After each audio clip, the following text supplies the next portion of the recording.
We can't get to Hawaii, so we're bringing a little Hawaii to us. Loco Moco, a juicy beef patty smothered with a luscious gravy and topped with a fried egg all over rice. Can you say yum?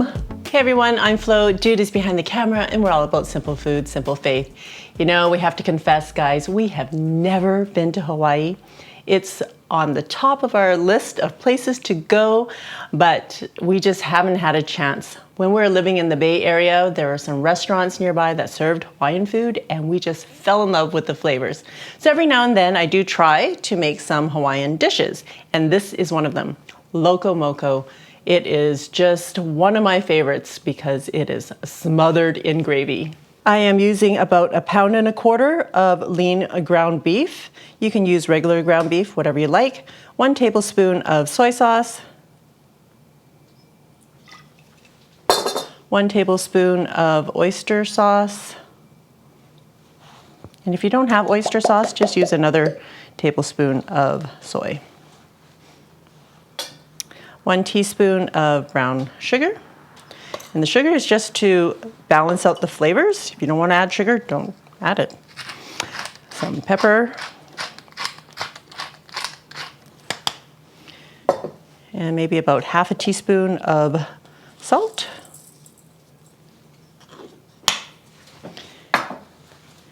And we're just going to mix all this up. After you've mixed up the beef really well, I am going to divide it into 4 burgers. So they're approximately 5 ounces each, maybe 5.5. And we're going to form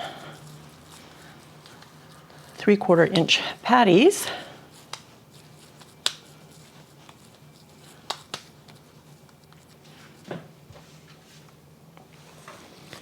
Set them aside. So you can cook these however you like, on the stovetop or on the grill. We don't have a grill, so we don't like cooking hamburger patties on the stovetop because it just splatters and makes such a mess. What we like to do is sous vide our burgers. So I'm going to show you how to do that today. But if you don't have a sous vide device, or you don't know what I'm talking about, you can just use the stovetop or the grill. All right, I use the Joule device. And what I like about it is that it gives me a visual of what I'm looking to cook. So for a burger, I would like them medium well. And so I'm cooking at 147 degrees Fahrenheit. And I set the time for fresh and for a 3/4 inch patty. And I just start it. I'm putting 2 patties in a large Ziploc bag. 2 in the other one. The sous vide device is actually one of my go-to devices to use in the kitchen. I love sous videing steaks and pork chops, things that are generally tough to cook when you're using the stovetop or baking.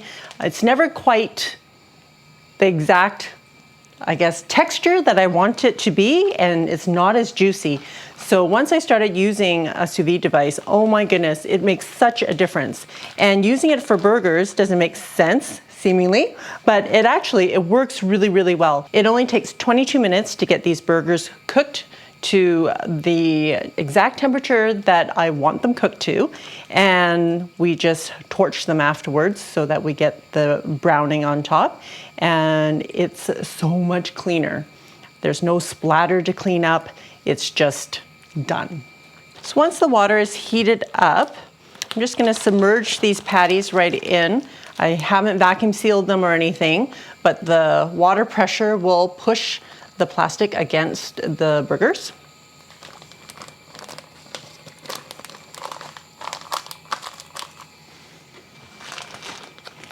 And you have to make sure that your food is completely submerged so that they can cook through properly.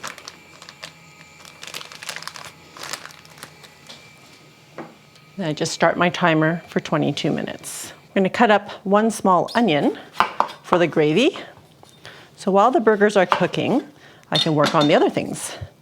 And another thing I love about the sous vide device is that you can't overcook whatever you're making, because even if I'm cooking for 22 minutes, I can leave it in that water for another 45 minutes without the burger overcooking. You'll just keep it at the exact same temperature as it's been. For the gravy, I have about a cup of beef broth.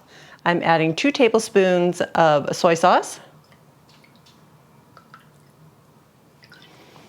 and 2 teaspoons of Worcestershire,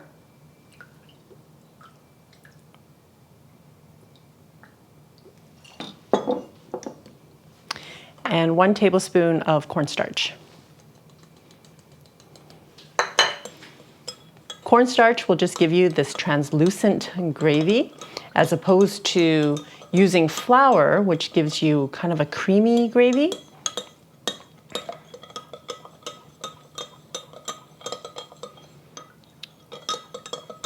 Just want to make sure that the cornstarch dissolves. I'll have to give this a stir again later, but I don't want any lumps in there. And remember, cornstarch only dissolves in like room temperature to cool liquid. If you use hot liquid, it's not going to work. It will just lump up on you. All right, we're just going to set that aside. Okay, I'm going to use the same pan for my eggs as well as my gravy, so I'm going to get started on the eggs first and set them aside. Turning my burner on to medium-high heat, adding about a tablespoon of vegetable oil.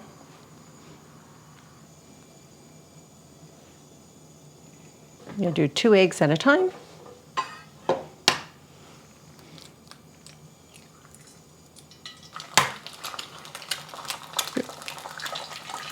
Okay, I'm just going to cook until all the white is cooked through and you get a nice crispy bottom. Right, I'm just going to season with a little bit of salt on each one.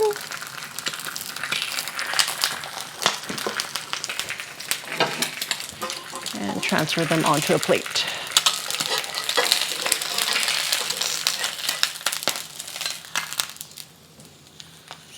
Perfectly cooked eggs, look at that. And once you're done your eggs, turning the heat down to medium, adding 2 tablespoons of butter, unsalted butter.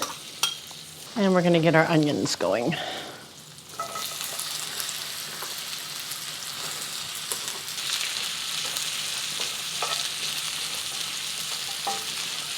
You just want to cook it for about 2 to 3 minutes until the onions are a bit translucent. All right. I'm turning the heat down to low, and we're going to add our gravy mixture. Just give it a stir, make sure that cornstarch at the bottom is fully dissolved back into the gravy.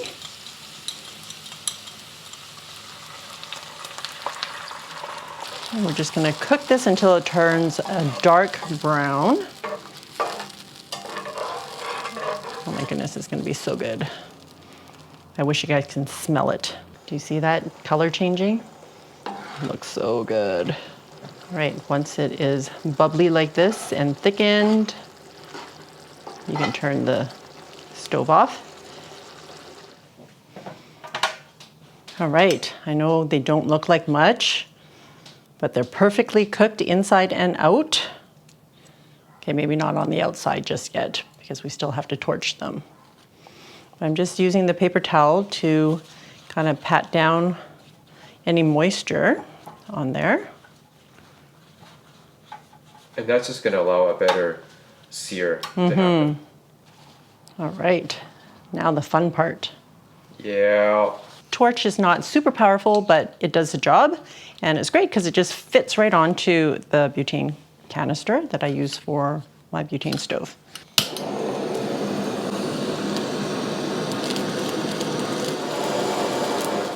All right, oh my goodness, it looks so, so good. It smells amazing. Can't wait. Okay, make sure you get some nice jasmine rice on a plate. I'm gonna put this burger right on top, this patty. Oh yeah. Cover it with some gravy. And a fried egg right on top.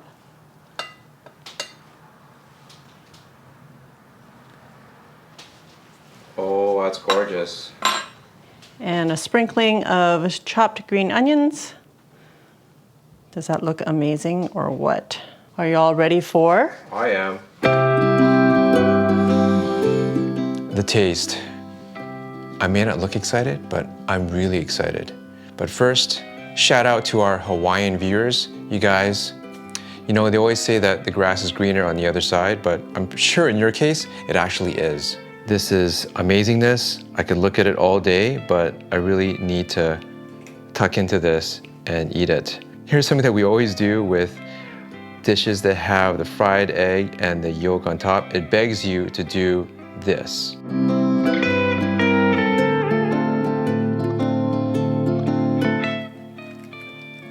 The thing about using a sous vide for meat is that, say on a frying pan, you're gonna cook it, that's right.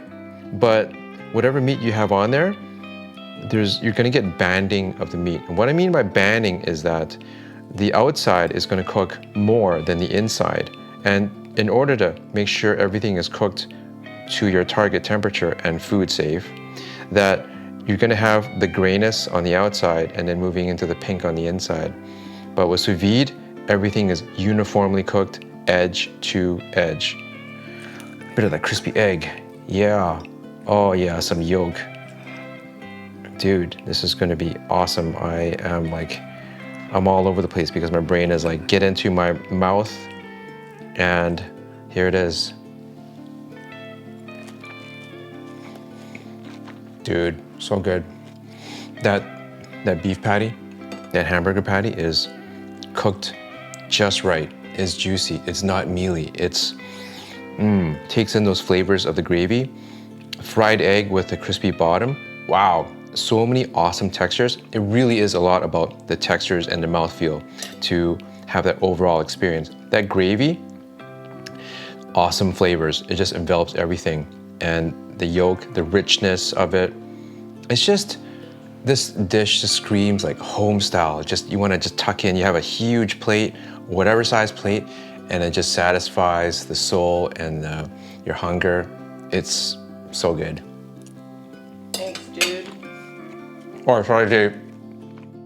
All right, Hawaiian viewers, I really hope I did this dish some justice. For more sous vide type recipes, check it out. I will see you over there.